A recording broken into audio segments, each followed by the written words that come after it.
Am I audible? Yeah, you are audible. Okay. You are audible. Thank you.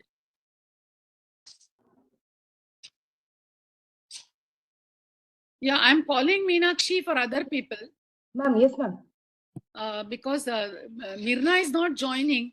Her Okay. father is very critical. Okay, okay, So okay. they are taken to Bhubaneswar. Okay. I think that You're Shilpa is joined? also not well, ma'am. No, not for you. Actually, I called the group for the people who are not joined. Ma'am, Dr. Shilpa is also not well, ma'am. I think she's down with typhoid, ma'am. Acha, acha, acha.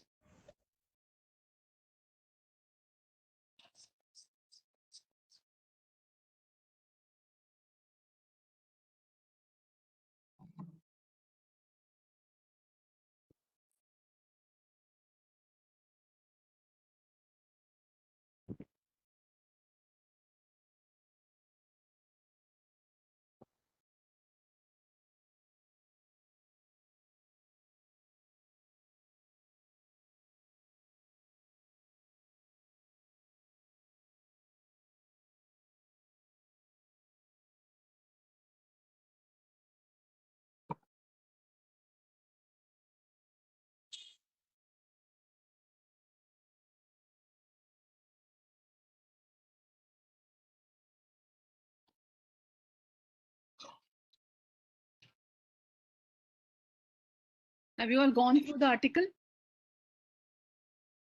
Yes, ma'am. Yeah.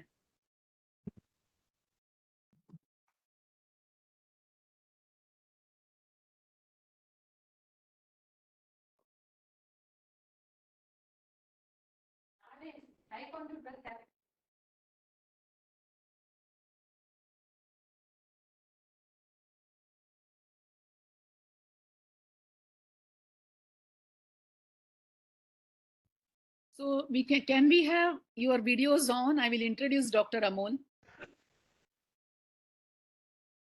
Dr. Amol, did you give the link to the PhD student? Please give it to her.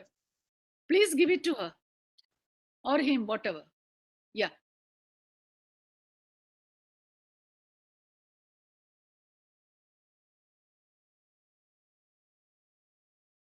थोड़ा छोटा करना.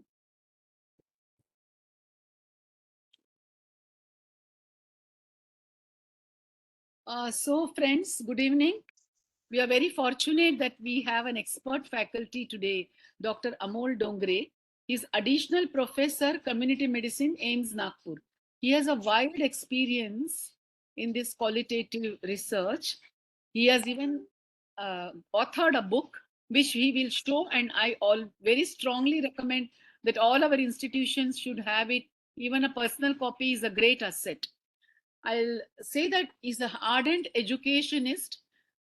I know Amol was working in Pondicherry initially, then he worked in the Pramukh Swami Medical College in Gujarat.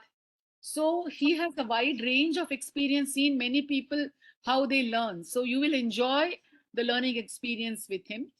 His expertise in public health and measurable passion. He has a lot of passion for medical education. Interests include healthcare, health promotion, e-learning for epidemiology and statistics, educational technology, epidemiology, assessment, quantitative research and qualitative research, questionnaire development. He conducted many workshops related to medical education.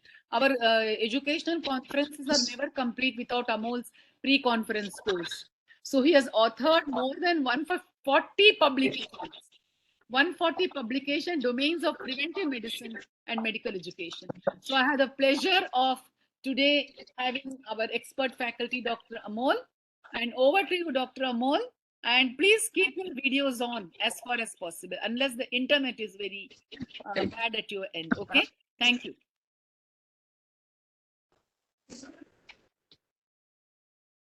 Thank you very much. Thank you very much, madam, for your lots of kind words.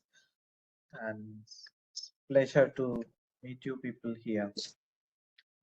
Good evening. Good evening, sir. So it's really pleasure. And so what I want to do is not just one-way didactic session from my side. So what I propose that I hope you all have gone through the articles which were given to you. And if certain things were not clear to you, it's okay. And if it's everything is clear, wonderful. If not, then what I can do is I can allow each one of you to ask me questions. I will jot it down on the paper and I will decide the sequence in which I can answer. And I will try to answer each of them one by one. And if things are not clear even after that, then I will go for a PPT. That's a plan B I'm keeping. So I wish to talk to you people when this session is on, right? So who would like to start with? Yes. Yes, Dr. Meenakshi, please. Sir, good evening, sir. Good evening, ma'am. Very happy to Good have you here, sir. I've heard quite a lot of Nice. times your presentations. I was actually present, but I'm actually interested in qualitative research. I'm from Department of Prosthodontics. So, if at all, if you are taking a thematic analysis, how do we actually go ahead with coding of it, sir? Fine. So I will take the questions, all questions, and Yes, then sir. I will decide the sequence and go further. So you have Yes. a question about how to go about thematic analysis when you have a Yes. text data in hand. How do we Yes, go sir. about it? Yes, Okay, fine. Thank you.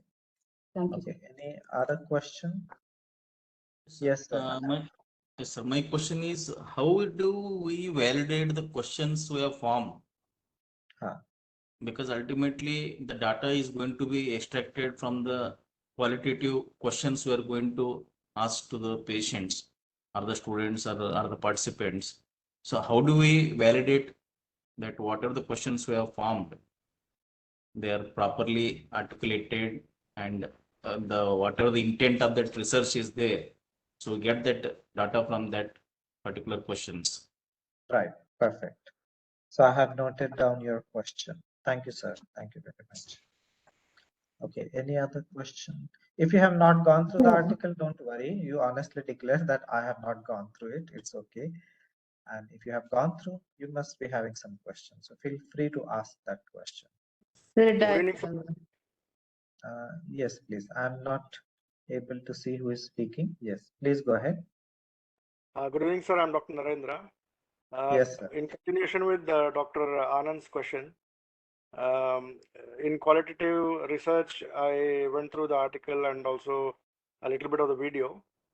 How do we prepare for an interview? And also, how do we design a questionnaire?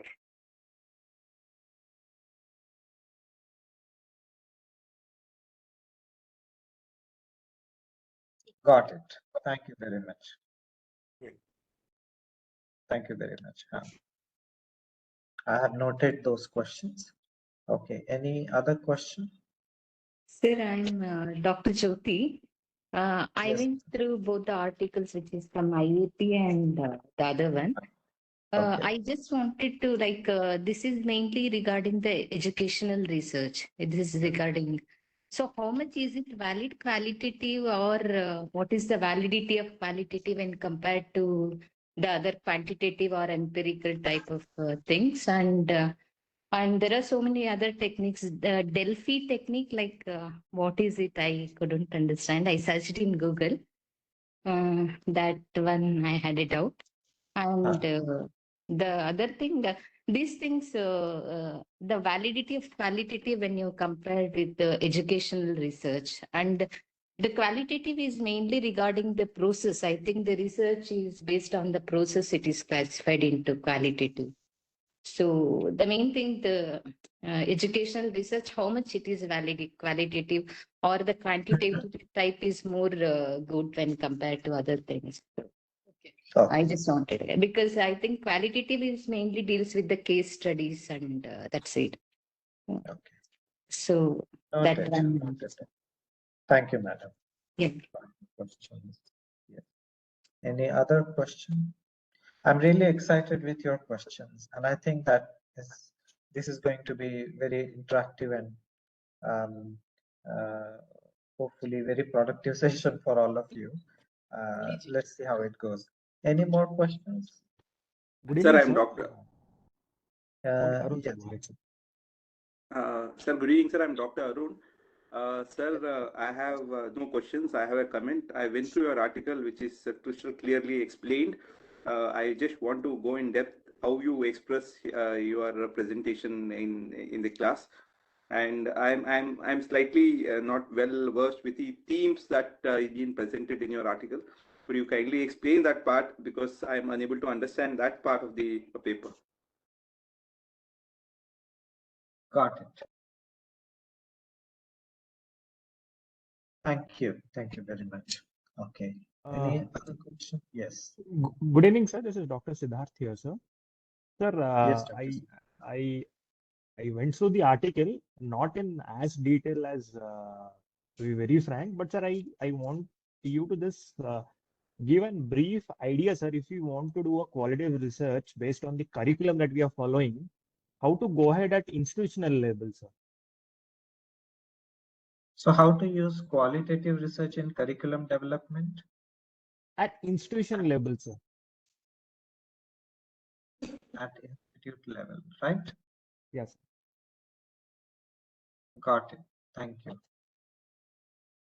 They are so important questions that each question is an article in itself, right? So I can give you lots of tips and hints about it as how we can go about it. Okay, any more questions?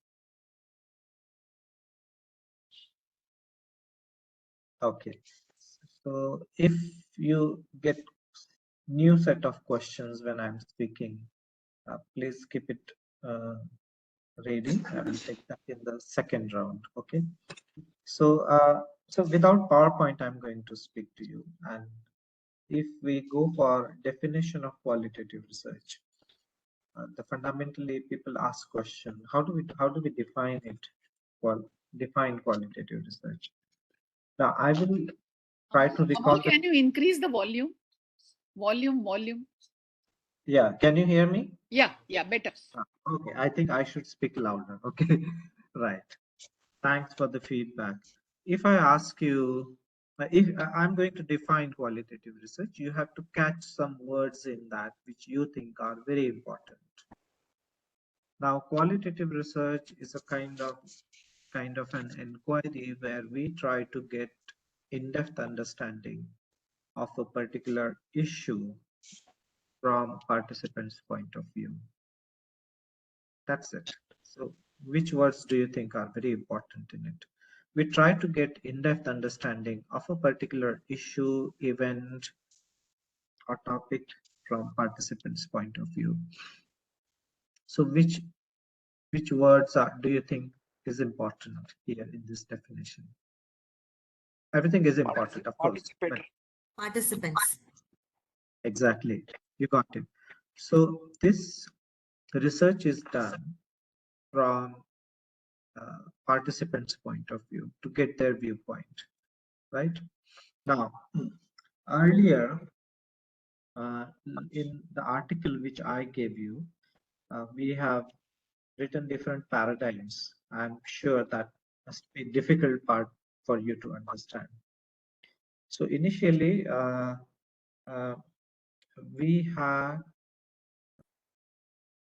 we use a word called worldview or paradigm. So these are assumptions. Every research that we do is based on assumption. Every teaching act that we do is based on assumption. In this world, the whole scientific world is based on assumption. When we are sitting in this flipped classroom, I have an assumption that how learning will take place in this classroom. Now, those assumptions, if we see in research, are classified in some way.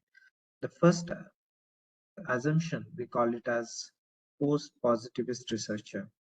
These people believe in numbers, they test the hypothesis, they are reductionist in nature, they collect quantitative data, they collect data in terms of numbers, they believe in objective reality, and these researchers are called as positivist researcher. Now this paradigm was common till World War II, and after that we learned that we can solve our problems by discussion. So the new paradigm came into existence, that was constructivist paradigm, where we started believing that reality is not just objective, it can be subjective and it can be constructed. Most of our educational science comes in that setting, constructivism. So the second paradigm that we got was constructivism. After that, in 1970s, late 70s, people lost faith in that constructivism, and they said that we do lots of scientific inquiry, we publish a lot of papers, but nothing changed people's lives. I mean, they have very little impact. There are lots of institutionalization of knowledge. So can we have some another paradigm where we solve people's problem, we empower them? And the third paradigm came in existence. We call that as social and participatory advocacy, also called as critical theory. And these people are mainly into action research. They want to solve the problem. So we saw third paradigm. And the fourth paradigm is called as pragmatism, where researchers say, well, don't get into quantitative and qualitative, use them as you need them. These researchers are called as pragmatists. So typically mixed method research comes under that, right? So how many paradigms we saw? We saw four: positivism, constructivism, participatory and advocacy, and pragmatism. Now you asked a question about its relevance in educational setting, right? That how, I mean, there are two questions about it in educational setting, that how qual is used in curriculum development at institute level, and what is the validity of qualitative findings in educational setting, and what is the Delphi technique. Now, education is a social science, and there is no objective reality in it. If I ask you some questions in education, what is your opinion about current education policy that we have? And each one of you will have your own opinion. There won't be a single best answer. So this type of world is called as social science, where people have different perspectives, means different ways of looking at same thing. And we have to accept that people have different ways of looking at same thing. You can't force people to look at in the way you see the world, particularly in social science. However, in physics, chemistry, the science is fixed, the laws are fixed. Things work in very specific equations. But in education setting, it's not so. In social science, things don't work like that. People have different perspectives, different opinions. So how do we take decisions in educational setting, in day-to-day practice? In educational settings, decisions are often not taken based on evidence. They are often taken based on the dominant perspective. Dominant perspectives are influenced by the body of research, but as randomized control trials are not feasible ethically in educational setting, what we do is mainly the descriptive justification type of studies. So we don't have an evidence. So what we have is perspectives, and we use them. So the question about the validity of it. The definition of validity says that we measure what we are supposed to measure. And so in education settings, when we do research, we typically do it with a broader team, so that we try to get the inferences which are accepted to the wider audiences, and we meet the needs of the end users of that educational products, educational process. So if there's no question of the validity of the findings there in that quantitative point of view, there is a question about that how much aligned we are with the needs of the people when we are certifying the professionals. And this alignment is actually the measure of validity here, that we produce the competent professionals to meet the needs of the people. And that's how we develop the curriculum. Now, the very important question here is how do we develop the curriculum? That's a very important question.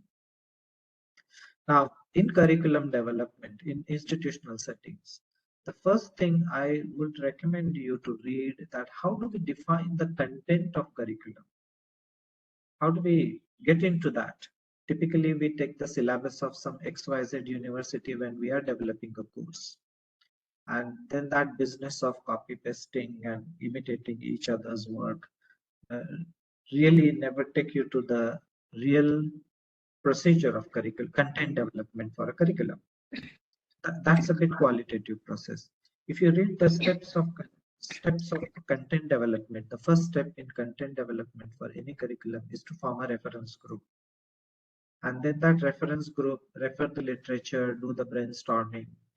And in a way, what they do is a kind of a qualitative process. And they get the text data, they make meaning out of it, and they find out what are the needs of the people for the current time. So that we meet the needs of the people in current time, and then they get the content, they work out the outcomes, and then teaching, learning strategies, assessment, and educational environment, and the evaluation.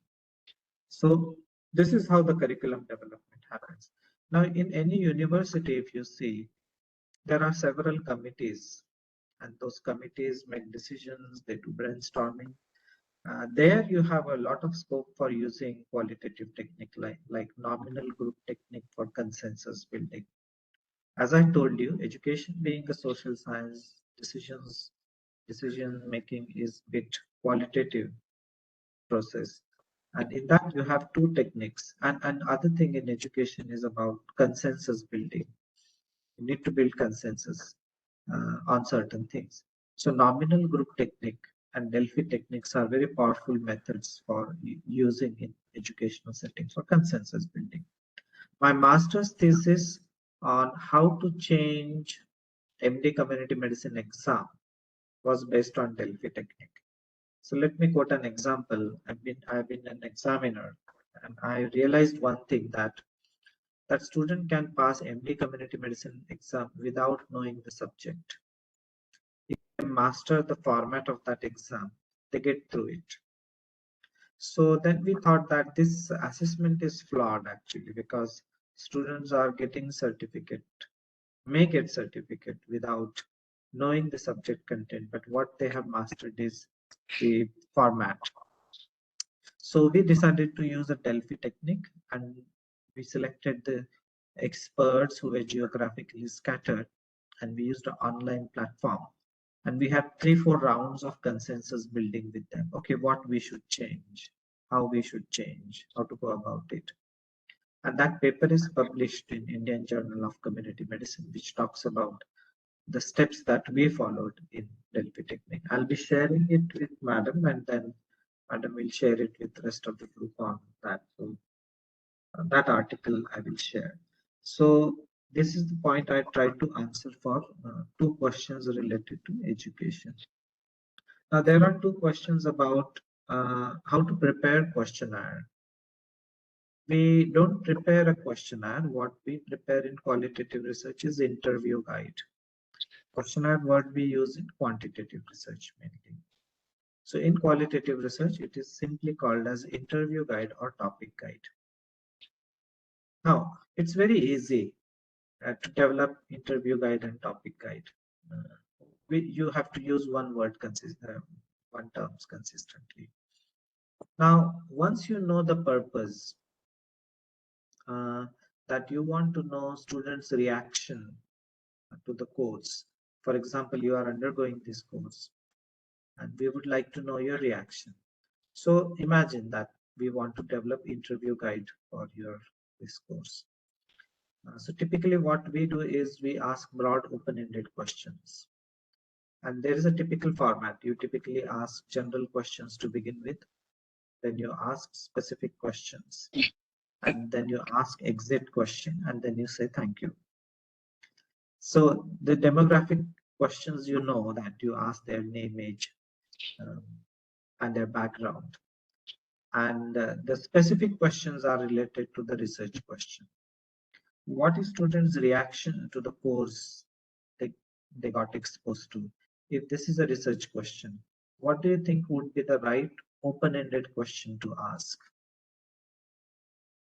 If I want to know your reaction to the course which you are undergoing, and then I have to ask a very specific open-ended question. Typically, we ask open-ended question in qualitative research. We don't ask close-ended question like, do you like this course? Yes or no. We don't like that kind of question.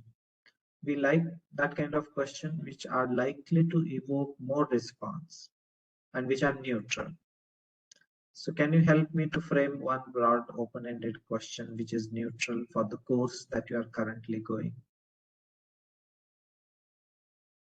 What do you like about this course? Okay, so one question is about what do you like about this course? Well, it's a good question, but this question is giving you a direction that you are asking only for like. So you have given them a direction. So I said neutral question. That means we don't give them any direction. So what do you think could be? I mean, this is a good question. We can ask that way. But you have to split that into two and then ask what do you like and what you did not like, something that kind. But can you ask the same question, neutral and broad? What is your opinion on this course? Yes, perfect. So that could be the first specific question. What is your opinion about the course that you have just undergone? If that person say, oh, it was brilliant, you should not get satisfied with just one response. If that person says that's brilliant, then what next question you can ask to make that person to speak more on that response that he just spoke? How this course will be beneficial? Yes, but that's the next question. We are still at the first question. That person said, thank you for that response. That person has said, this is a brilliant course I have undergone. You should not get satisfied with just response. You should ask next question. What made you think it is brilliant? Yes, How can you justify? that's perfect. You have to say, that's interesting. Thank you for your response. Can you tell me what makes it brilliant? Can you give me an example for that? Right? And then that person is forced to speak more on it. Right? And then that person speak.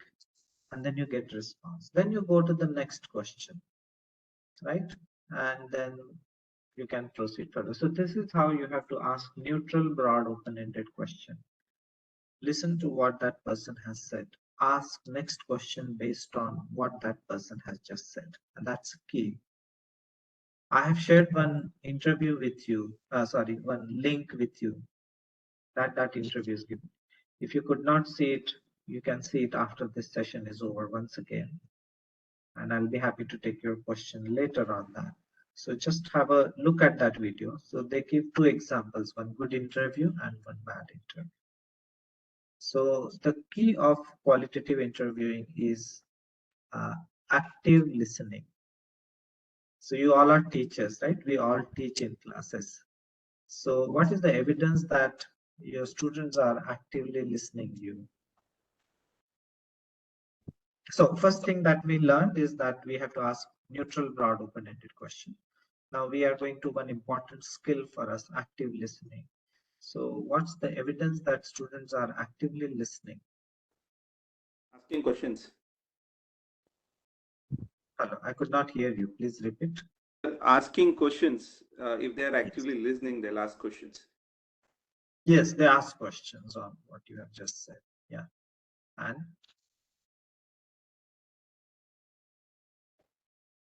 Maybe reflect whatever is something. yes. So Reflect yes, please repeat. I could not hear. it is about reflection about the course by the participants. Right, right. The signs of active listening is they keep an eye contact, they nod in between, and then they ask question based on what you have just said, right? So this is an important skill for you as an interviewer. In addition to asking broad open-ended questions, you have to learn asking good question. So what, if you see that video carefully, in that Graham Gibbs has said that it's not the art of questioning is important. Of course, that's important. But more than that, what is important is active listening. That's what is important when you go for qualitative interview. Now, here is about how to prepare this interview guide. I told you that you have to frame demographic question, 2 or 3 specific questions, and then in bracket write down the probes that you are likely to ask to your respondent. Can you give me an example? Can you tell me more about it? What do you mean by wonderful? Can you give me an example? So these kinds of probes you have to keep reading. And then lastly, you have to ask an exit question. Is there anything that you want to tell me, which I did not ask, but do you think is important? And after that, we say that, okay, I'm going to prepare the transcript of the interview that you have just given. And during that time, if I have any question, is it okay I get back to you over the phone or email? And if that person agrees, take the contact details, get back to that person if you need additional clarification. So there is a whole body of literature on how to develop an interview.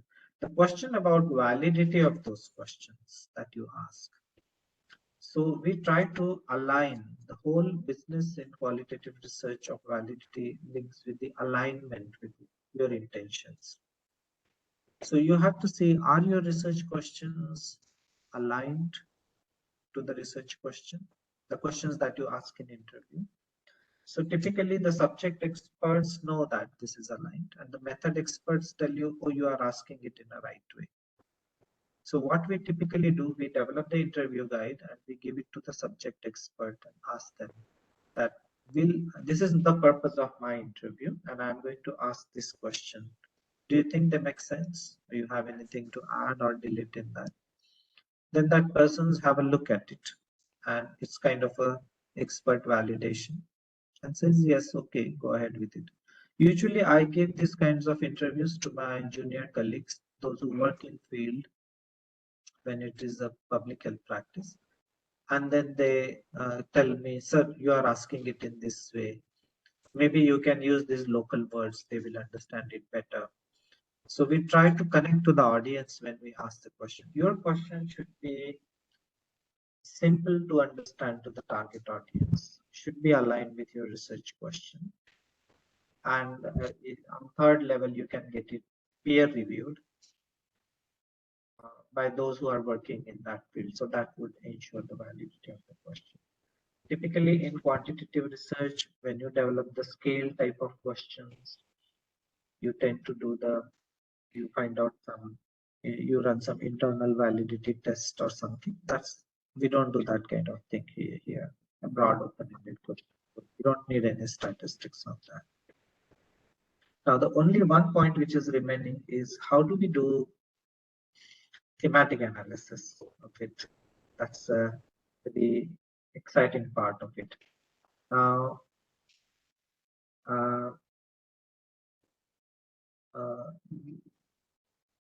just to clarify on that, there are two terms called content analysis and thematic analysis. Now, content analysis means you do some counting business. You look at the content, you find out how many times that particular phrase has come, how many times that word has come, and you do some counting business on that. In thematic analysis, you bring similar statements together, make a bunch of it, and give a new name to that category and say that this is what's happening here. Right? Now, let me do it this way. Let me open now and share one page with you.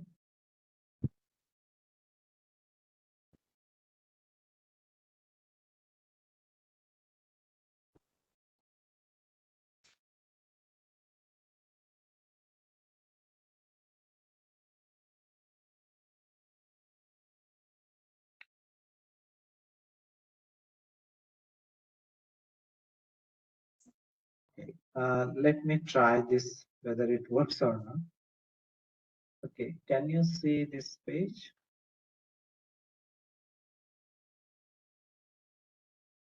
Yes, sir.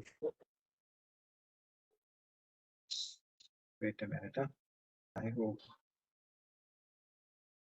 I think I will open one page and we'll do it together. Okay, and that will be the last exercise, first and last exercise. Right?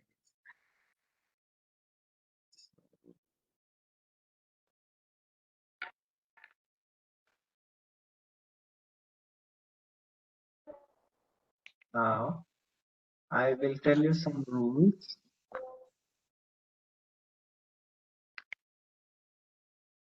Can you see this? Sir. Okay. Now, let's do it together. Try to understand. Now, if we wish to do the thematic analysis of it, thematic analysis means you try to bring similar statements together and give a new name to that category.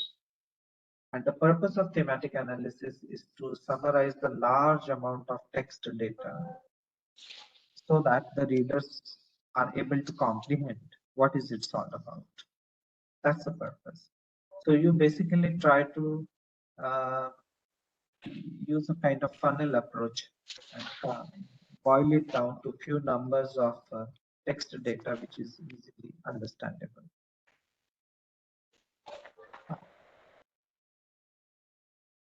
I give you people time and I read it for you, and you are supposed to read this paragraph and try to generate the categories from it.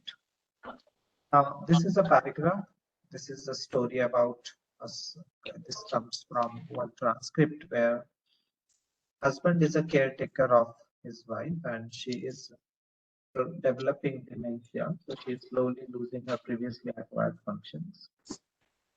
And something is happening with them. So this paragraph says, well, the only thing that we have really given up is, well, we used to go dancing. Well, she can't do it now, so I have to go on my own. That's the only thing really. And then we used to go indoor bowling at the sports center. But of course, that's gone by the board now. So we don't go there. But I managed to get her down to Works Club just down the road on occasional Saturdays to the dances. She will sit and listen to the music, like stay a couple of hours, and then she has had enough. And then, if it's a nice weekend, I take her out in the car. Now, if I give you 5 minutes time and ask you to quickly summarize and tell me what's going on, how would you go about it, right? So just read it and try to make your own category. So to make your job easy, let me do it this thing. Now, can you see that I have selected few lines, right? I'm going to do the descriptive coding of it. I have read these lines. Well, the only thing that we have really given up is, well, we used to go dancing. Well, she can't do it now, so I have to go on my own. That's the only thing really. So I will generate the coding here first. I'm doing a thematic analysis. The first step of thematic analysis is coding. Coding means you tag the lines with some code words. And typically we try to take that code word from the line itself. So I have chosen a word dancing here.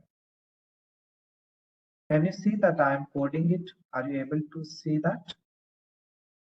I have given it a code dancing. Is it visible to you? Yes or no?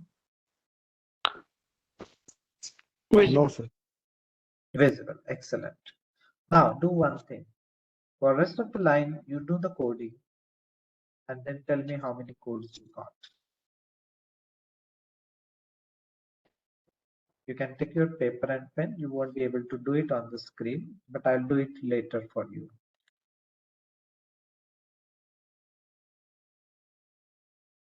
Indoor bowling, sir. Okay, so we take the next line. And then we used to go indoor bowling at the sports center, but of course that's gone by the board now. So we don't go there. So I choose this line, and these lines are talking about indoor bowling, right? Now, next code, what code we can do? But I Works, managed to Manage. works but I club. managed. Okay, work club just down the road on occasional Saturdays to the dances. She will sit and listen to the music, like stay a couple of hours and then. Music. So I can make a new code here. Music. You can use any code, but that should be close. You should be able to understand what is under that. I just club two words here and write down dances at work club. You can just write a word club also. That's also fine.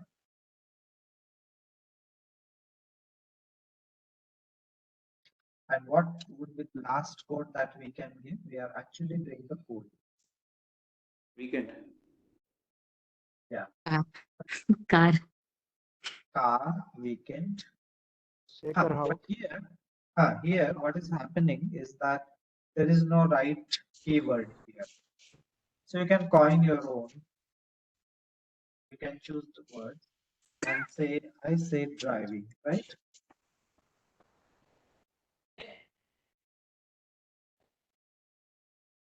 Maybe driving, take her out in the car. Yes. Right? Going out in the car, maybe.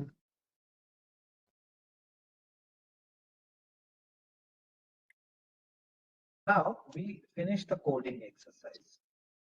Once the coding. Sir, I have a doubt. Sir, I have a doubt. Yes. Sir, if two persons are doing this sort of exercise, the words will not be similar, no? Each one will have different perception. Like for Yes. the last one, we had weekend also one answer, car also another answer. Exactly. So as long as you code the same line, that's okay. Right? So with some practice, you tend to be closer with each other. But as long as you are coding more or less similar lines, tagging it with some word, that's okay. Now you have 4 codes and the lines are coded under that codes. Now you would like to bring this similar, you would like to summarize this code. If I ask you to go for second exercise, coding is done now. Now you have to bring similar codes together to form categories. So how will you form the categories? Which codes do you think are close? I mean, similar. Amol, can't hear you. Can't hear. It Can you might hear be. now? Seized activities and ongoing Dance. activities. It might be Okay. action oriented or some common thing we can keep it, no, sir. Like in this, I think you kept the coding for these things, bowling, manage, music, driving. So it is all these codes are action oriented. Okay. So yeah. So there's I some saw one. common some common pattern you can keep it for coding. I think I'm not sure. Right. Okay. So I got one response. Somebody responded. Frequently done activities in the past and occasionally done activities currently. Right. Like Right. you can keep noun or action or verb, some word, some sentence from the each sentence you can take and you can keep it as a coding. Yes. Okay. So we have dancing, indoor bowling, dances at work clubs, and going out Yeah. in car. We have to look for some evidence in the data when you are bringing them together. I just got one response from one of you, and I could not see the name when you were responding because your names are not visible to me on screen. Seized You said activities, ongoing activities. yes, seized and ongoing activities. I think we can put it in that way. But remember one thing: whenever you are doing coding business, always ask a question: what is the purpose? Right? So if you would have asked me the purpose, the thing would have been clearer to you. But let's see if the purpose of this exercise is to find out what's going on in this couple and what is happening jointly and which is not happening jointly now. So ceased activities means dancing and indoor bowling. They are ceased. So I bring these two codes together and make a category called ceased activities, right? And I bring sports, dances at work clubs and going out in car together and make a new category called ongoing activities. Now that category name you will give. So you are slowly going away from the data and you are generating the new variables. And that's a big discovery you are doing.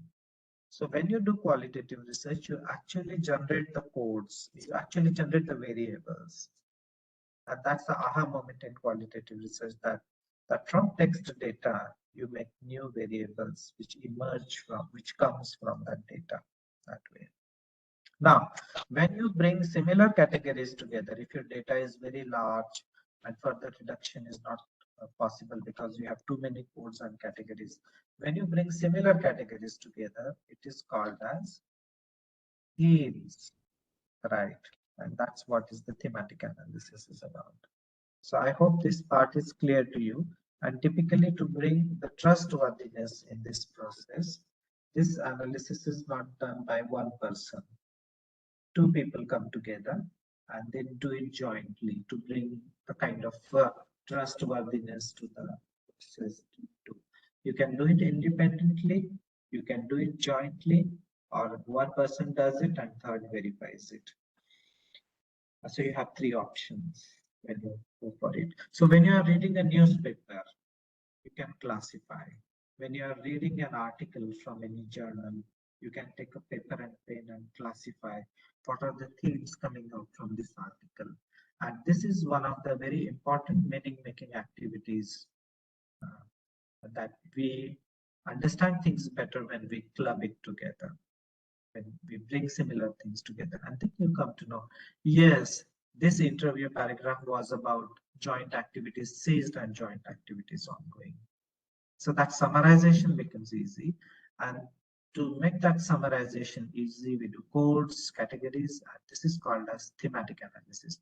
But remember one thing, the purpose of thematic analysis is not just summary. The purpose of thematic analysis is to generate new variables which can be measured later quantitatively. So qualitative research actually gives birth to new variables.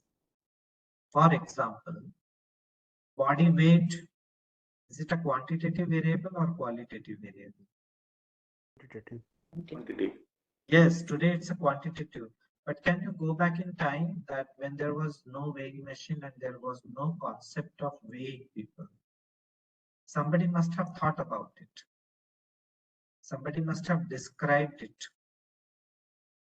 That time that was a qualitative data. But when we started, when we conceptualized it, when we did enough description, we developed tools for measurement, and then we measured it. And today it's a quantitative variable.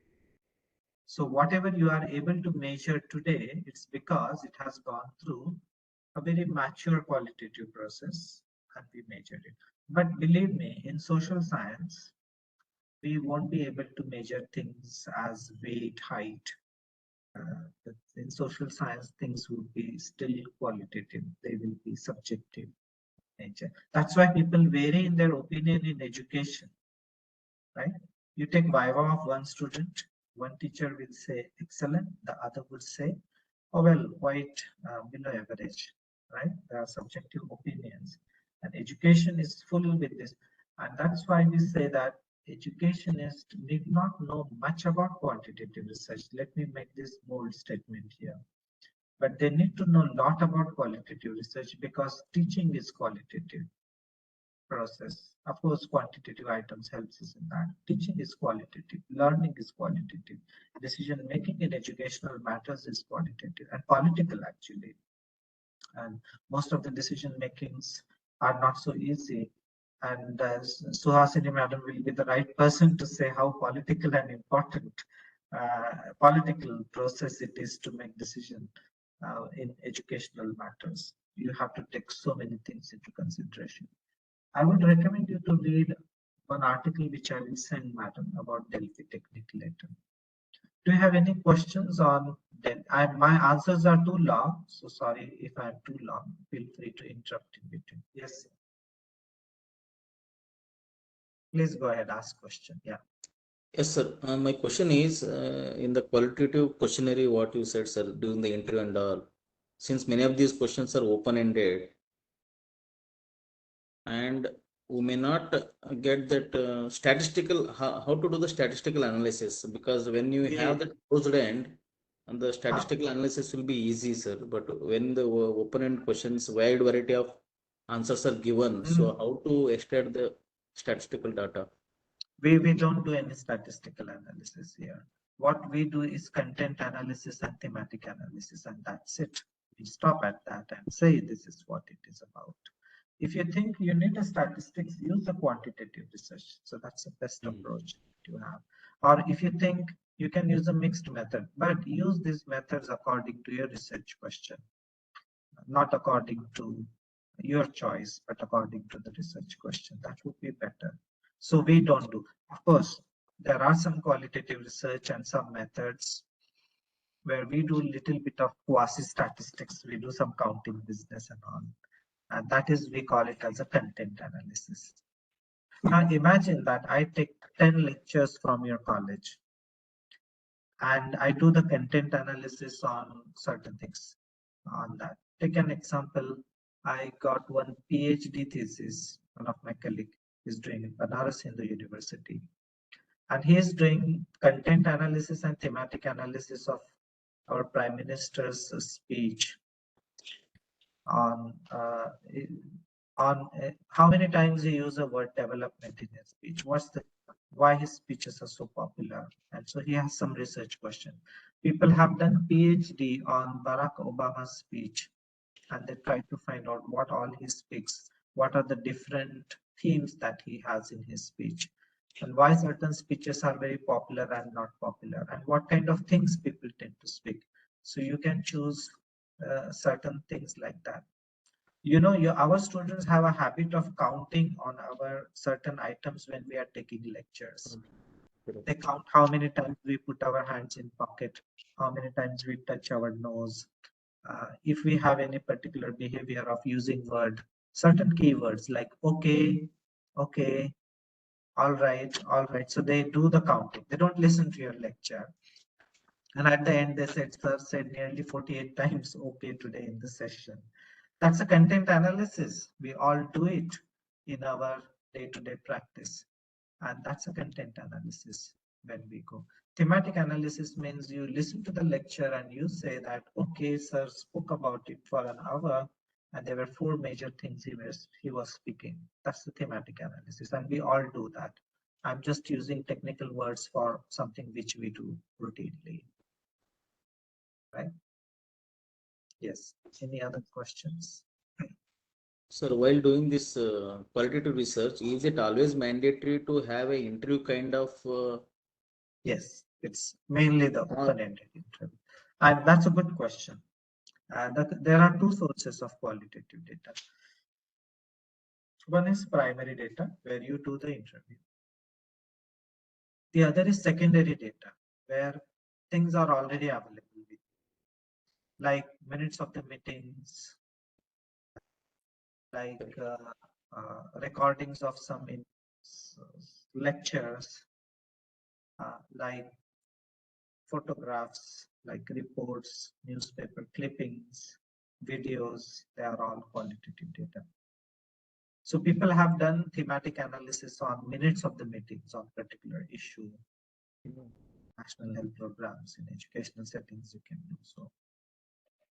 Amol, in a mixed method research, they can give almost all the questions in quantitative data collection and 1 or 2 questions in a question format where the descriptive yes. they write, because ultimately they are going to do that for their study.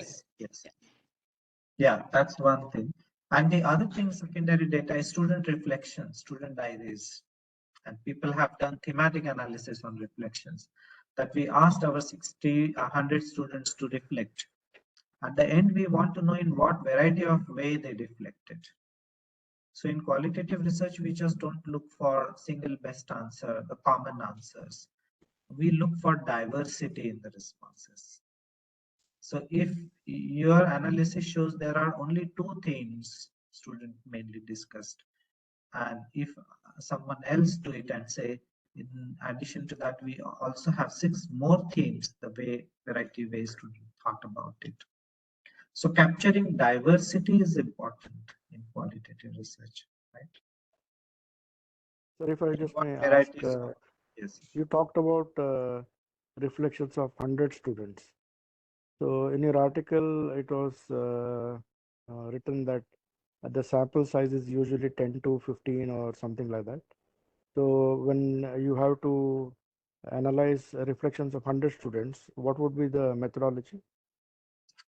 Here, that's a good question. Here you have, say, for example, if reflections are very small, usually students don't write too much if they are very small. What you can do is just a kind of a content analysis of the statements. If the reflections are very small, you can do some counting business on that. But if they are rich, thick data, lot of text data, you can do the thematic analysis of it. When I'm saying 10 to 12 interviews, they are for primary source of data. Reflections are secondary data. So you can go for a larger sample size with reflections.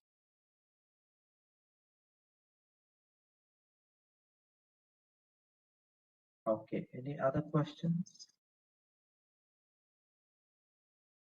Sir, what is this like? You told qualitative research is not evidence-based, but in the last para of your article, it tells that the quality of research is evidence judged by 2 criteria: creditability and transferability. Yes. So So that the evidence in qualitative research, the parameters for its judgment are different. The book in which I was talking, we have written a full article. Right? You know, there is a grade committee in WHO which decides the quality of evidence for quantitative research, right? So the evidence which comes from clinical trial is considered as the best evidence and all that. The same committee has a subcommittee.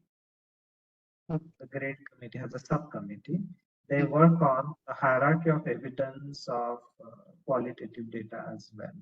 So it's a chapter we have published in that book, which Madam will be sharing So with you. according to this, there is only 2 criteria, that is creditability and transferability. There is Yeah, any other and thing, sir, which can be? there are 2 more in that. Yes. So credibility is a kind of internal validity of your, just as you use the word internal validity, that is credibility. One The is internal transferability- validity and the other one, sir? The other one is transferability is equivalent to your external validity. That how well the readers, I mean, if you publish an article from your college, and if I read your qualitative findings, then I would say, oh well, that's interesting. But how much of your findings are applicable to my context? So that kind of understanding which a reader will get from your article is called as transferability. The study which is done in Gujarat, how well the findings are applicable to Maharashtra, assuming they have more or less similar cultural and health system traits with them. So how well they are. So keep these 2 things in mind mainly for qualitative research. But there is a huge body of research on hierarchy of evidence in qualitative research coming up. Hierarchy. So we shouldn't be thinking that the evidence in qualitative research is something second class and can't be used for policy making and decision making. Yeah. Even WHO is now recommending and considering using qualitative findings for their decision making in policy formulation. So that integration is happening. However, in education settings, you have to give lots of importance to qualitative findings because each college is unique. Set of teachers, set of students, the type of administration. So when they all come together, they prepare, they make a very kind of a very unique kind of a social environment. So the findings of that college are mainly applicable to that, unless we come together and jointly do multicentric studies. So mainly they are context specific. No problem if your findings are context specific. If your methodology is robust, the others can take your methods. The findings can restrict to your college. But with repeated studies, what we have seen is that with repeated studies, people tend to get similar finding. It means that findings are bit transferable to others as well. That's a consistency getting the findings. Okay, so nice. And so what technique do you think it is good when other than this Delphi technique and group oriented techniques? Some two techniques I found out. What are the techniques do you think, sir, it will be more good in qualitative research? Like that's your choice. For example, you have focus group. When you want to know, when you want to get new discovery, okay, sir. when you want to get some accidental new findings, go for focus group. When you are interested in getting different views, go for group interview. Okay. Right? When you want to build a consensus with experts available in your campus, go for nominal group technique. When you want to build a consensus, but experts are geographically scattered and you cannot call them together and you don't have budget, and you think if you bring them together, they will fight. So better go for a Delphi technique. So you have a choice. So methods are all good. You have to choose methods according to your purpose. There is no good or bad method. Just as when you work in kitchen, you need small spoon, you need bigger spoon, you need everything. You can't say that small spoon is not good. Yeah. Right? When you need to mix sugar in tea, you need a small spoon. Bigger one is not. Just because they hold more sugar doesn't mean that they are good. They may be good for some other purpose. Similarly for methods. So don't focus too much on methods. Focus on purpose and choose methods accordingly. That's fine. Okay. Thanks. Amol? Yes, ma'am. Many of them would like to develop a curriculum or a module on some important things like digital prosthodontics or something. They can use a focus group initially to generate the ideas. Yes. Yeah. Yes. That's the thing. And so that's a content generation. Once you have content, then you go for Kern's 6 steps or Hardin's model or Taylor's model, whatever you want to follow that. Yeah. And you know, 7 steps for questionnaire development in quantitative research. You can note down and search that online. There is an AME guide devoted for it. One of the steps is focus group. So even for quantitative questionnaires, for getting variable, you have to do focus group. If you see the curriculum steps development, what Madam has rightly mentioned, there are lots of qualitative processes in curriculum development. So when you are in education, you are almost breathing qualitative research, and something which is abundant around us, we tend to be ignorant about it. So the same thing applies for qualitative research as well. I have forwarded the link to everyone on the group, the book on qualitative research. It's worth owning in the college and owning even a copy for yourself. It will give you a lot of idea. See, what the students do in your institutions in MDS is quantitative. So I think you are all very well versed with quantitative. But if you have got specific doubts, you please let us know, then we will arrange for you to understand that. Yes.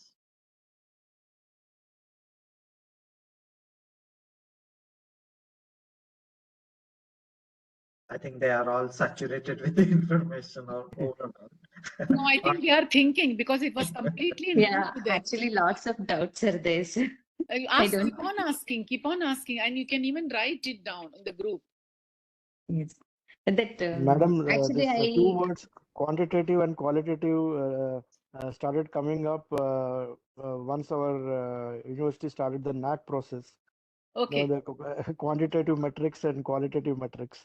Yes. So I think probably this is all based on some research that. Yeah. It's a good governance research, no? Yeah. You have the 7 steps. So the qualitative analysis only will give you the idea as to how you are improving, what is direction you have to go. As he said, all the stakeholders' perspectives, the opinions are important. Even in the one Amol showed you to make the coding and the thematic analysis. What is your research question? From my point of view, I feel the care. I would ask a question on the emotion of the caregiver. You would all think about the person who is unwell, but I would ask you as to how we take care of it. Then you have to see. He said manage. He kept on saying well. So there are different questions. As he said, see the research question. Yes. I will try to show you one slide which will, I think, clarify certain things. I mean, it's already clear, I guess, but let me.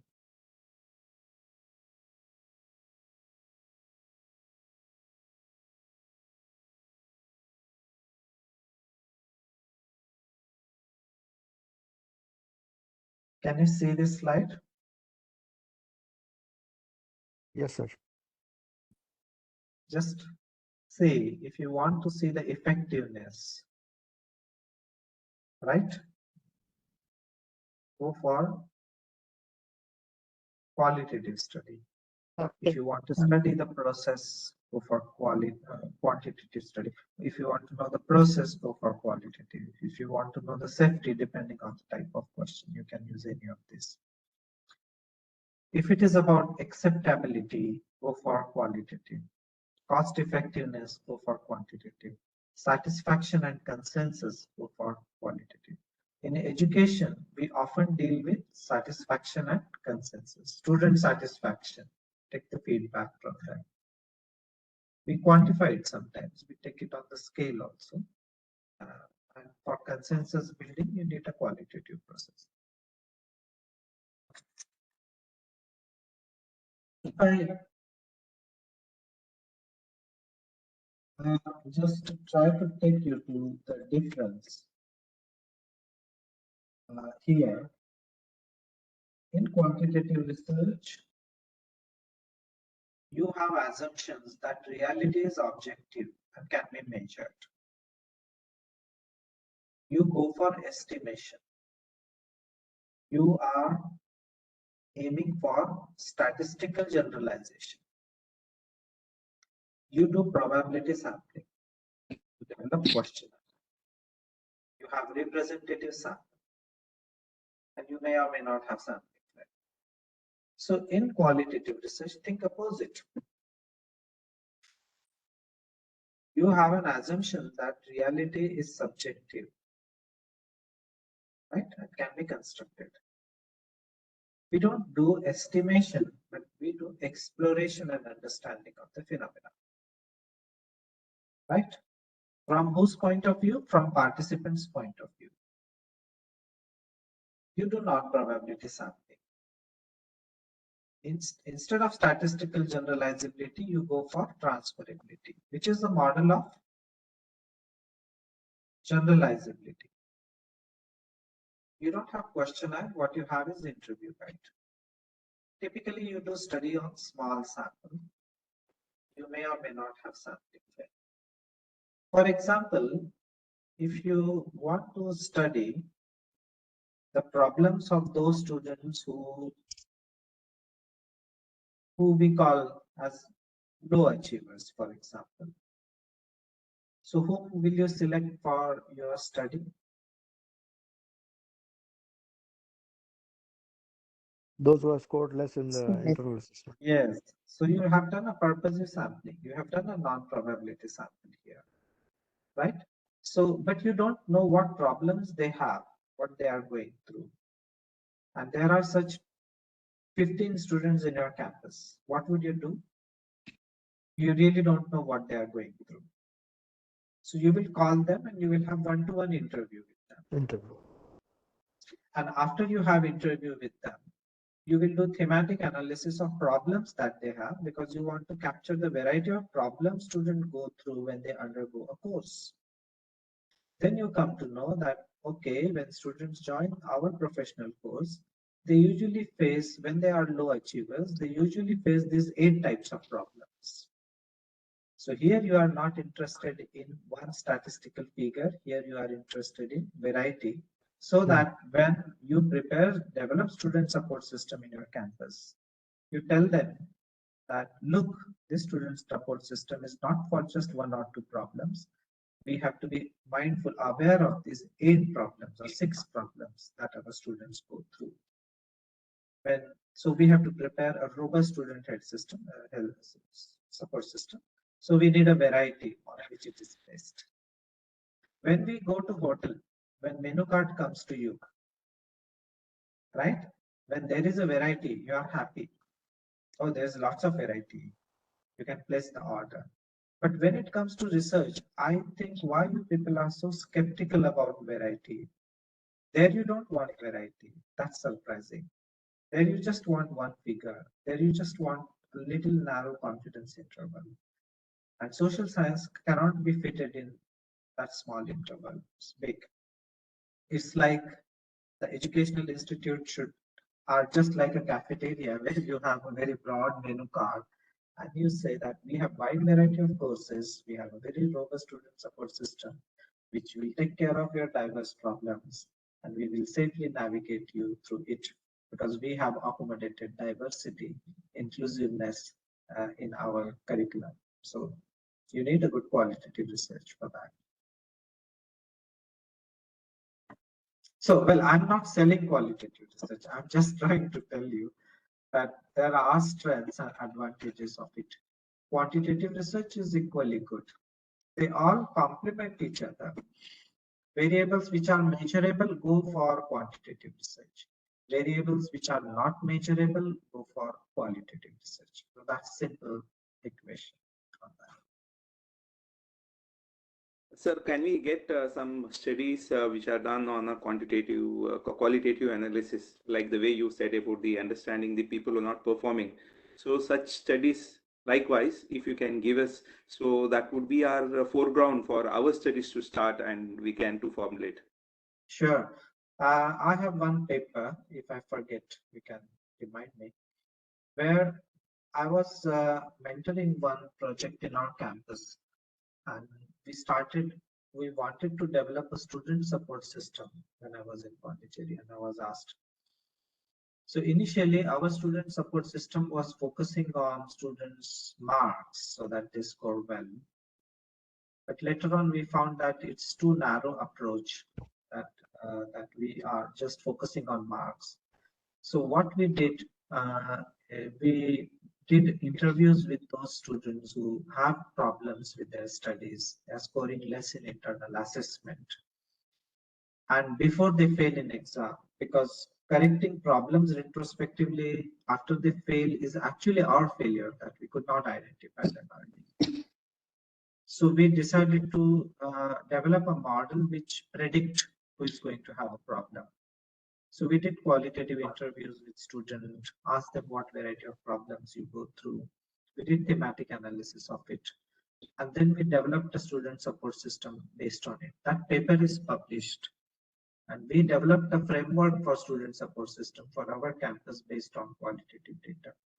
So that was a FAMR project actually. And we were just not into publishing a paper, but we wanted that student support system to come in existence, and we wanted that student support system to be useful to the student. We didn't want it just an academic exercise to publish a paper, but we really want its real life application to go for it. So that's one paper I would put. The second paper is about students' reactions to online environment during COVID time. What do they think about it? What exposure they go. When you are not very sure about students' reactions, go for qualitative. When you are very sure about it, when you have measurable variable, go for quantitative. But when you are a bit uncertain about certain things, issues, go for qualitative. So these are the papers, and third paper is my own master's thesis, is based on Delphi technique. What we should change in MD community medicine examination. I can't change it. One person can't do it. So let's build the consensus first and see what all we should change. And it was such a wonderful learning experience for me that the teachers who taught me, with whom I worked, had very different opinions. I thought the consensus would be 100%, but it was not. Then I realized that we are, I was knowing that we are diverse, but the first time I realized that we are very diverse. We are just not diverse. And building consensus in that diversity is a bit tricky job, very risky job as well, when you get into that kind of stuff. As you ascend up higher in educational setting, I don't have experience of higher up, but I can imagine the pressure and tension that they have when they have to take a decision based on consensus. So the only option for them is building consensus.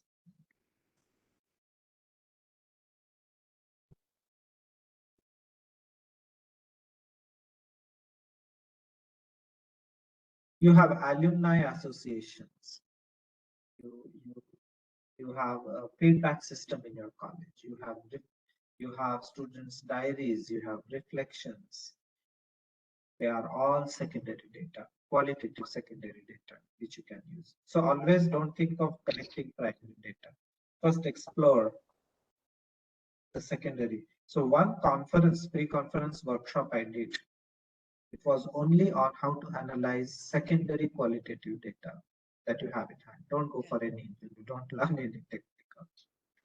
So that's the thing.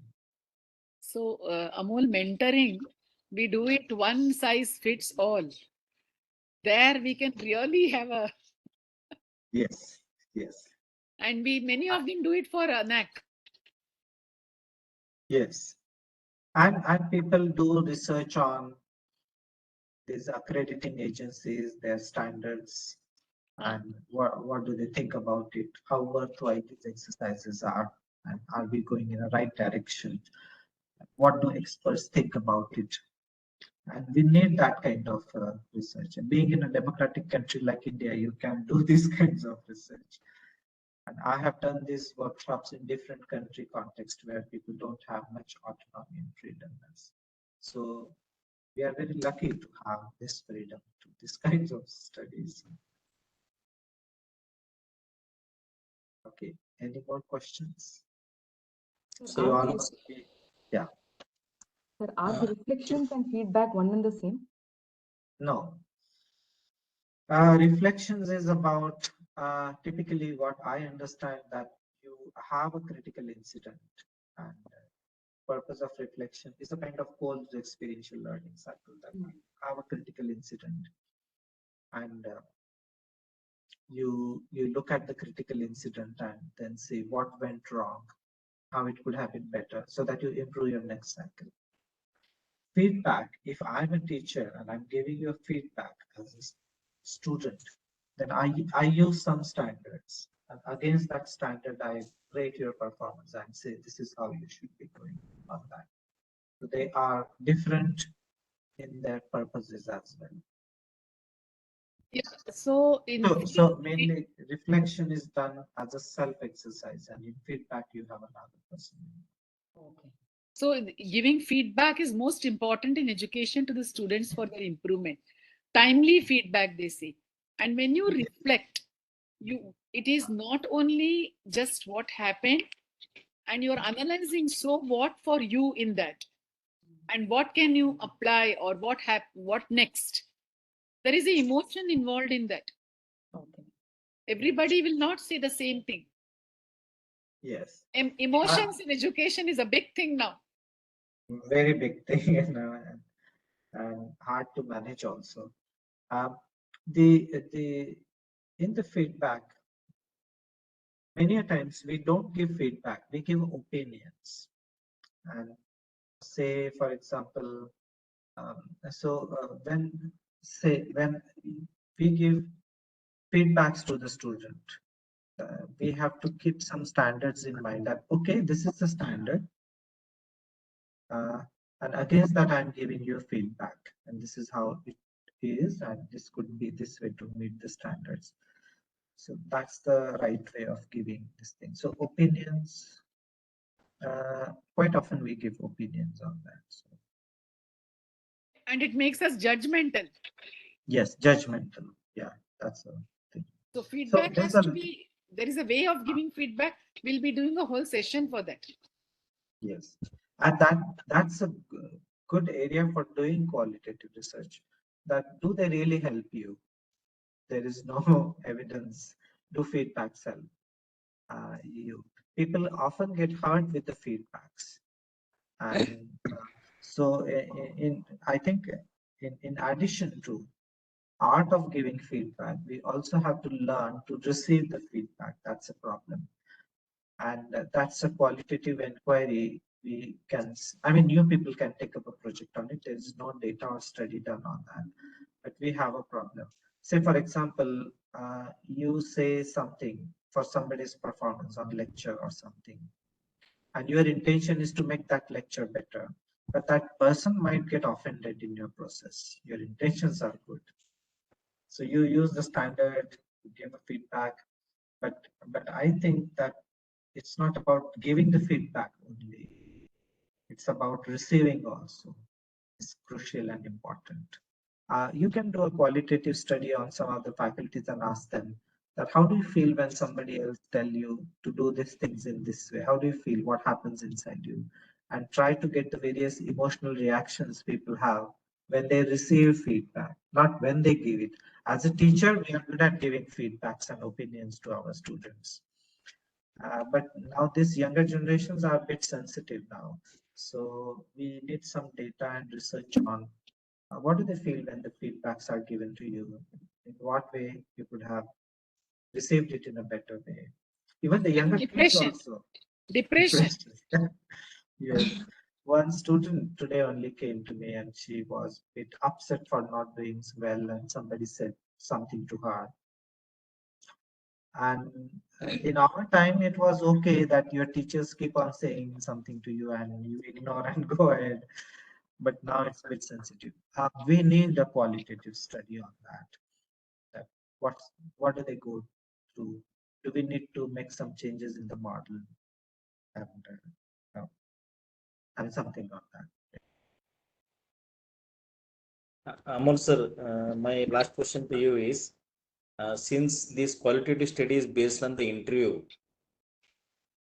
so during the interview, is the questionnaires has to be particular fixed number of questions, something, because the participant sometimes may be engaged or may not be engaged. You said we have to give prompts so that the participant should be actively engaged and give more answers so that you can you extract the qualitative data from the participant. But if the participant is not actively engaging, or the interviewer himself may not be actively interested in taking the collecting the data, then I think it will affect the overall study. So how to? It will affect the overall study. For example, don't choose the respondent who are shy and introvert. Try to choose the respondent who are vocal, willing, and knowledgeable. Try to take the interviewer who is interested in taking up this kinds of project, not somebody just for the sake of doing interview.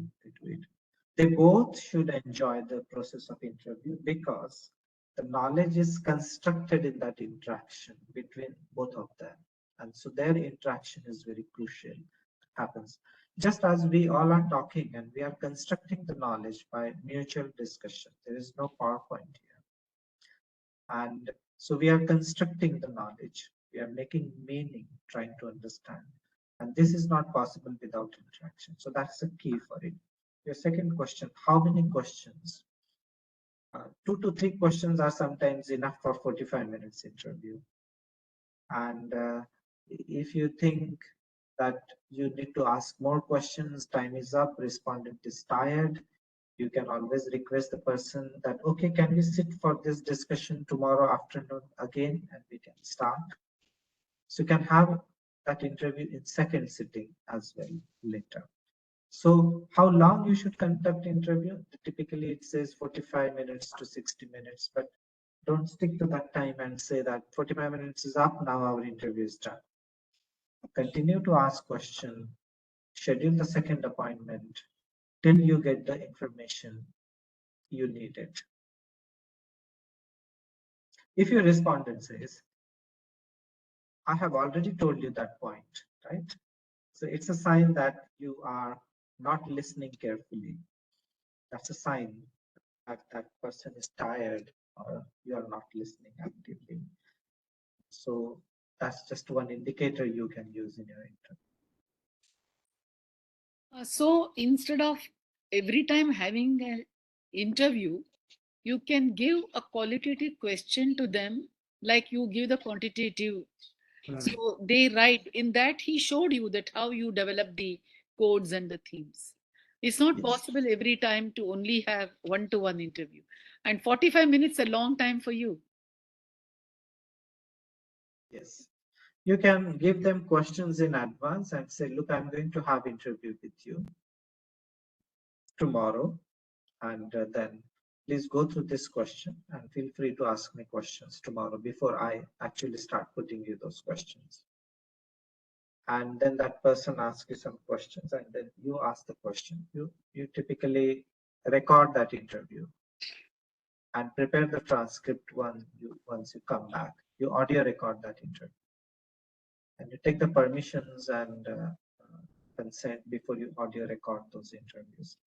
And then you prepare a verbatim transcript of what that person has just said and do the thematic analysis of it later. Now, this exercise may look cumbersome, tiring, and the coding process is frustrating, slow, and you feel that you're getting lost. Don't worry about it, that's normal. And that everyone goes through it. And with each coding, I go through the same experience as I was going when I started working on it in initial days. So that's absolutely normal. So not to worry about it. And that's going to happen with you even when you become seasoned practitioner in that field. Because each person, each interview, each context is unique. So for the quantitative research, there is a biostatistician who does the work for all of us. So similarly, there are some people who do the qualitative analysis, expensive, of course. So Yes. how feasible it is to give it to them when they are not the subject experts? That's risky to give them. Better you do it. That's why do less interviews, do in depth and do it yourself. It's just a kind of organization you need for coding and categorization. Sir, so if the interviews are being done by one person, but you said for better credibility, we have to analyze in the analysis part, we have to include two or more persons. Yes. So when you have to decide the research team in advance. So if there are more than one person doing interview, that's okay. But decide the research team in advance, decide the analysis plan in advance, and work out who will do the coding and how it will be done. That is to be done in advance and should be explicitly mentioned in your protocol that who will do what.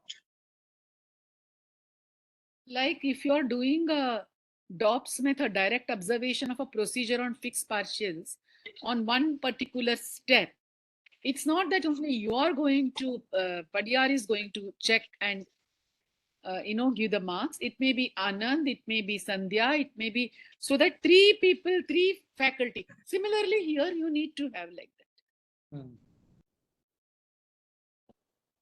Observation is a big field in qualitative research, and structured observations, unstructured observations. So structured observations you use in OSCE exams and all. And unstructured observations we all do when we go to airport, when we go to railway station. And that's how we get the sense what's happening around. We learn what's happening around. And after that, you can do this as a reflection exercise that since today morning, I was doing lots of observation. What were the central observations I did for the whole day today? So you will come to know that you are learning a lot of things by observation. So there is a complete book on here. Let me take out from my library here. And let me show you. Can you read it? I think it's looking reverse here. It's about participant observation, guide for fieldworks. It's a complete book on this. So this book talks about that the toy industry, they use lots of observation. They prepare some toys and they keep in front of children and they see their reaction to it. And accordingly, because they want to survive in competitive markets, so they do on that. They're very thoughtful in making gadgets, this thing. Similarly, the electronic gadgets which come in market is based on lots of qualitative interview. How many times you get a caution when you call a customer care that your call will be audio recorded? Every time. Many times, right? That's a qualitative data. Companies use that. How many times you get a request from company, Go IPGO and others to write down your reviews on hotels or something? That's a qualitative data. And the qualitative research has gone to a very advanced state now. The computers are doing the thematic analysis of your text data. They do it through automation. They do data mining in it. So we talked about doing it manually, but the Amazon company like Amazon, Flipkart, whenever you write any opinion or this thing on that, their data mining software comes out with the themes and keep on telling that these are the common complaints we are getting that people book hotels from our site or this thing. And accordingly, they work out the strategies.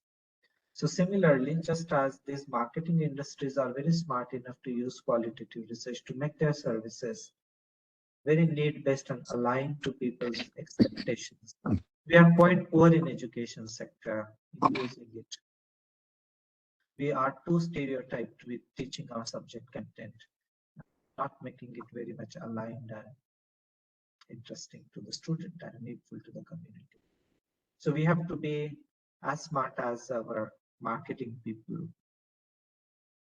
They use qualitative research very efficiently. You know how mall structures, mall buildings are designed? They are product of a large body of qualitative research. They keep in mind some 6 or 7 types of shoppers. And so they make you spend more time in the mall itself so that you reach to that critical point where you spend something there. The ultimate goal is, the end product is that you spend something. And our goal in education is that students learn something when they are with us. So we have to make our institutions and universities very attractive places. And that is possible with good quality qualitative research in campus. So, Meenakshi? Yes. Sir, in your article, you have mentioned few software tools also which can be used for thematic analysis. So can that be applied for educational projects also, sir? Why not? We have used it for thematic analysis. But if your data is small, less than 10 interviews, just do it manually. If your data is large, more than 10 interviews, go for it. So you have Atlas TI, you have NVivo, you have Anthropac. Even if there is a book available, wait a minute, here. I have a collection of books kept here. So you can use this, I don't know, I will read the title for you. Doing qualitative research using computer, even if you don't have a software, with just Excel and Microsoft function, you can do thematic analysis. You don't need to buy this software. And this book very nicely gives you all the demonstrations. Right. So Christopher Haar, Practical Guide on Doing Qualitative Research Using Your Computer. So you can use that as well.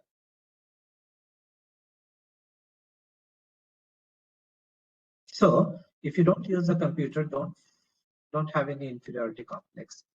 Human brain is the best tool for qualitative data analysis. Computer should just assist your thinking, should not interfere with your thinking, right?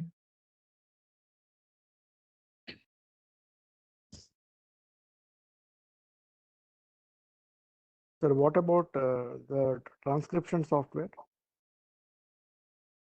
You have a transcription software, but that some speech recognition softwares are coming and now they do the transcription.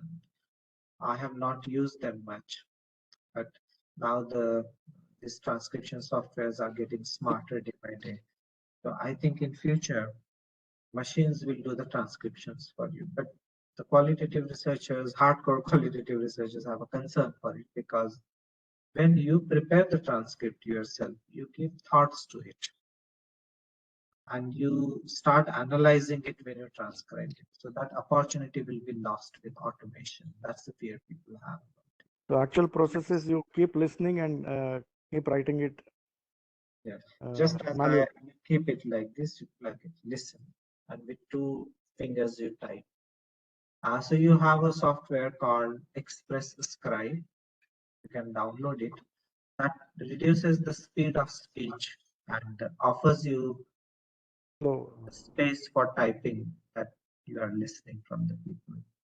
But I thoroughly enjoy the process of listening, typing, because your thoughts get organized when you do the transcription yourself and giving it to someone else and asking machines to do it. Hope that will be the future in time. It will be more accurate in future, but not now as of now. So Amol, are you INTP? What is that? MBTI में INTP? I'm ISTJ. Sorry, I didn't get it. ISTJ, oh my God. Okay, but see, you are I. So everybody is not I here. Everybody, we will be doing MBTI with you, so don't worry. Each one's personality characteristics we will do. So many of the listening skills automatically inbuilt culturally judgmental, you know. You want to listen and you hear what you want to hear. I have experienced it myself. I am E. Is it? Okay. So that kind of variety of, I mean, diversities in our personality leaves a lot of scope for interpretation, misinterpretations, whatever. And that's what we want to capture.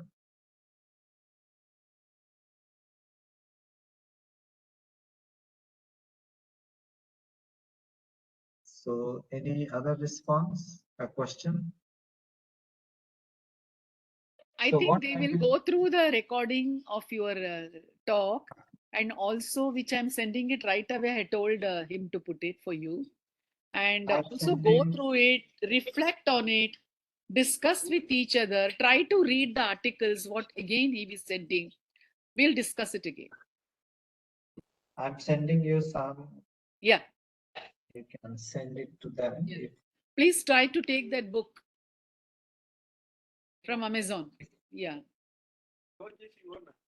So Amol, it has been a brilliant session. You made it so interesting and so good for them. Na? They were completely hooked on it. Not a second they were looking here and there. Huh? I doubt some of you may be confused. That's okay. Sign of confusion is a very good starting point. And Siddharth and Rohit are there? Yes, ma'am, I'm here only. Yeah, Some network issue madam. is there because of that video was. Okay, Siddharth is there? Yeah, madam. Okay. Sir, if I may, at the beginning of your lecture, or rather prior to it, when we read your articles, I was overwhelmed with all the new terminologies. But now the terminologies looks like it is superfluous, because the idea is there in our brain now. So terminology will be only a matter of practice. Yes. Because most of the terminologies were new for us. Yes. Right. And qualitative research is full of jargons, lots of terminologies, and same terminal, different terminology for same. Say, for example, for code, you have a word code, you have term called index, you have a term called node, whatnot, the same thing. So that clarification, that understanding, once it is set, then rest of the journey is easy with it. Thank you so much, sir. Thank you very much. It was pleasure. So it was not a lecture, it was a discussion that we had. It was a highly qualitative process. We interacted together, we constructed the meaning together. And somebody should listen to this whole talk, make a transcript of it, and do the thematic analysis of the focus that we had in this flipped classroom that we were having, and publish a paper on it later. So Yes, sir. Thank you, sir. Yes, sir. Thank you, sir. Thank you so you. much, sir. Thank you, sir. Thank you, Amol. I Thank think you. we'll have a round of session again in the month of January or something whenever